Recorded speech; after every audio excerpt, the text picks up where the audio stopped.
So last, but by no means least, we have Samuel Huber, CEO and co-founder of Admix, who's going to discuss how to unlock gaming's potential as a media channel. Welcome, Samuel. Hey, Seb. How are you? I'm good, thank you. How are you? I'm doing well. Exciting times. Thanks. Yeah, thanks for your time today. I'm going to hand over to you and let you get on with your presentation. Awesome. Thank you so much. Hey, everyone.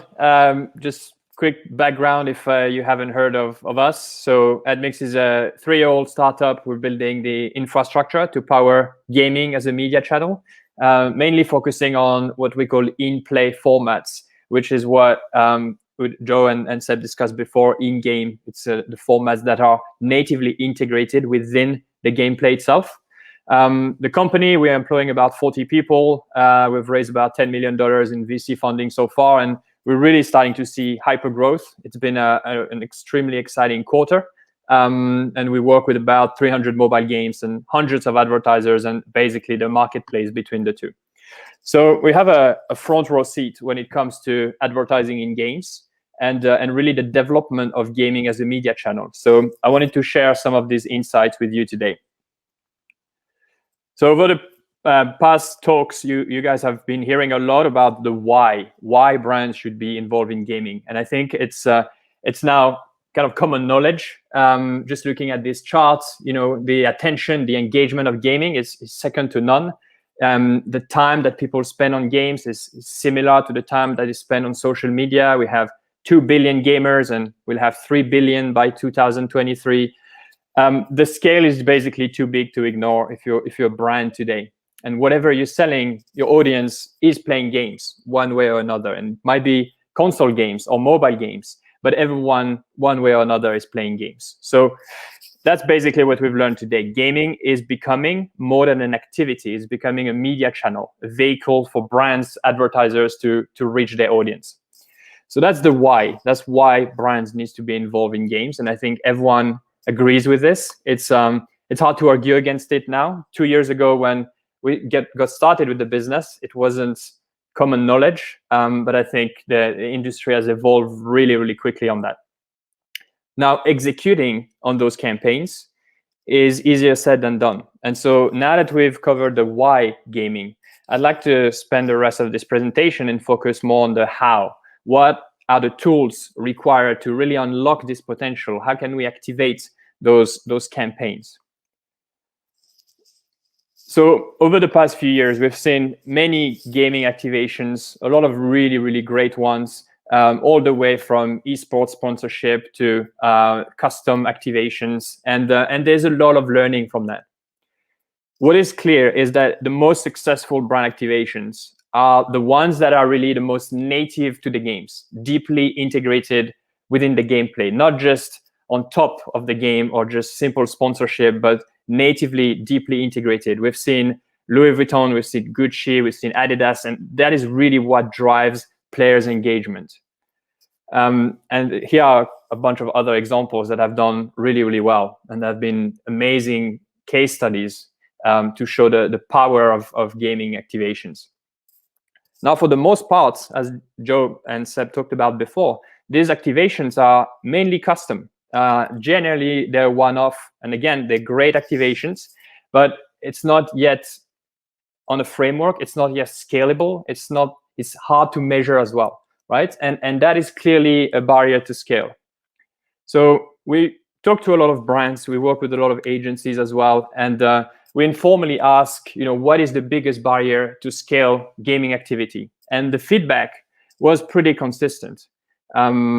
It's a lack of tools to automate the campaign, lack of measurement. How do you measure success? How do you measure ROI? How do you target the right user at the right time? And if you can't do that easily, of course, it's expensive. And as a result, it's just hard to consistently activate gaming campaigns. And you can see that the lack of interest in gaming was not a reason at all. So we're really looking at here a lack of infrastructure. That's basically what this tells us, to make advertising in games scalable, measurable, profitable. That's really what we need to define to turn gaming into a true media channel. So let's unpack that a little bit. At Admix, we believe that there's 4 main components of that infrastructure that need to be in place to truly unlock this scalable potential and enable gaming to become this media channel. So the first one, we call that in-play experience. And what it means is simply that, as we explained before, we need to have a native insertion of the content inside the game. Every media channel has built ad units that are native to their environment, right? Google AdWords, Facebook feed. This is important to drive true engagement so that the brand does not compete with the content. It doesn't interrupt. It is part of the experience. And this is exactly what we've seen with the integration of Louis Vuitton and Adidas. This was really natively, nicely integrated within the gameplay itself so that the consumer consume the branded experience as part of the gameplay. The second thing is that it needs to be real time. It needs to be data driven, right? The ability to not only scatter your brand within a game, but be able to target the right user at the right time, in the right game, at the right moment, based on their location, based on their gameplay behavior, their profile. All of that is really, really important to make this truly scalable. If you think about it, you can do that on pretty much every other channel, on the web, on social media. So it's really, gaming is the last kind of digital property where this is difficult to do. And the good news there is that gaming provides unique data that actually enables advertisers to target against new customer insights that are not something that are available on the web or other channels, such as behavioral data in the game, for example. So for gaming to scale as a media channel, the ad delivery absolutely needs to be data-driven and real-time. Now, the third point here is what we call inventory availability. In other words, it means just making it seamless to buy pretty much from anywhere. Whether you use traditional DSPs or you want to buy directly from another interface, whether you use Google, the Trade Desk, the idea here is to make this inventory available within the platform that are already in use, to reduce the barriers to entry and to increase the discoverability and making it easier for traders to actually find this inventory. In a similar way, the format should be IAB standards. We want to avoid any custom creative, custom cost. It's about standardizing while still keeping the uniqueness of this format. Overall, it's about reducing the barriers to entry, right? Making gaming as a media as easy to buy as display advertising is, for example, and create liquidity in this marketplace so that this media actually gets traded. Of course, this is a huge challenge because by default, games are native environments that you can't simply plug into DSPs. So there's a need for compatibility layers here or specific solution that enable this media to be accessed from traditional channels. But that's really, really important. And then the fourth point, which is probably the most important, it's about measurement. Again, for gaming to become a media channel and command millions of dollars in ad spend, it needs to be measurable. Advertisers need to be able to measure success and ROI, whatever success means to them. It could be viewability if you are talking about an awareness campaign, and this needs to be measured by third-party verification providers. Or it could be attribution, in which case attribution APIs needs to be created to be able to track those purchases. Or you could even sell goods within the game itself. Whatever it takes to give advertisers confidence to put their dollars into this channel. And as part of this, I also want to include brand safety, although it's obviously a different type of measurement, but being able to quantify that, to segment the inventory, the game environment based on the safety, the type of content that is being created. Is it violent content? Is it something that is user generated? Being able to understand that and again give confidence to the buyers is an absolute key to grow this to grow gaming as a media channel. Now, this is basically what we believe are the core elements needed to scale this channel. It needs to be in play. It needs to be real time. It needs to be available globally and easy to buy, and it needs to be measured. These are the core pieces of infrastructure that are needed to really unlock the potential of gaming as a media and transition from pure custom activations, which, by the way, are great, and there's totally a space for it. Not saying that this will replace everything, but there is also a need for a more predictable, trackable, profitable channel. A channel where we put $1 in and we get more than $1 out. That is what is lacking at the moment.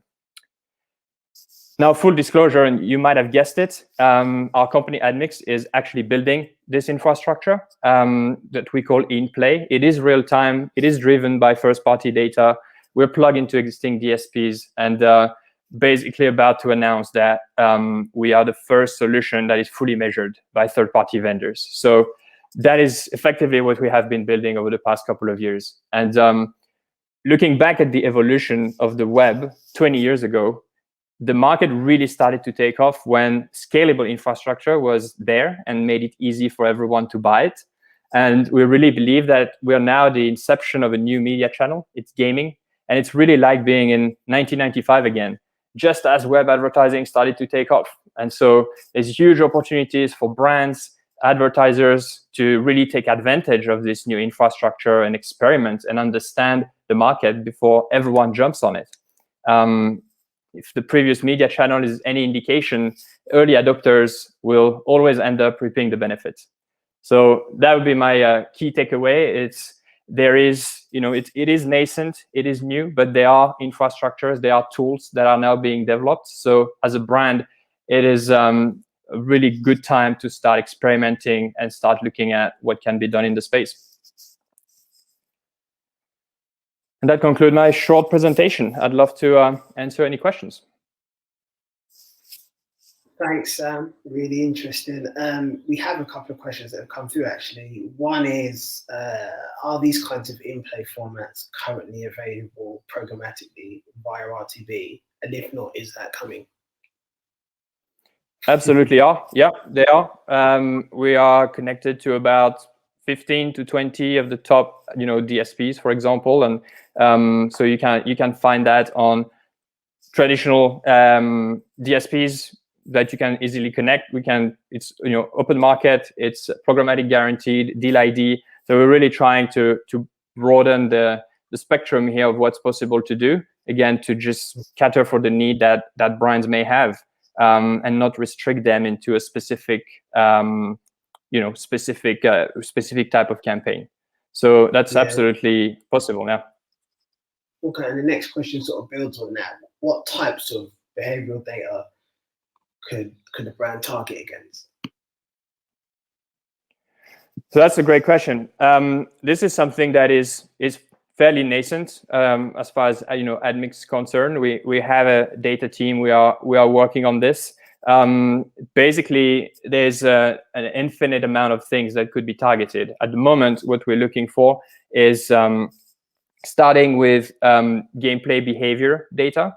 So it's understanding how people consume the games and give unique insight about specific behavior. So it could be an example of, if you want to sell a digital good inside a game, understanding purchase behavior of digital assets and being able to serve an ad to that specific user.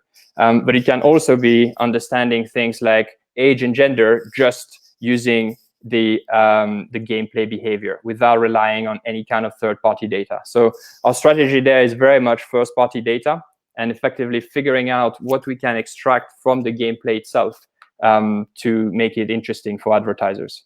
Sure.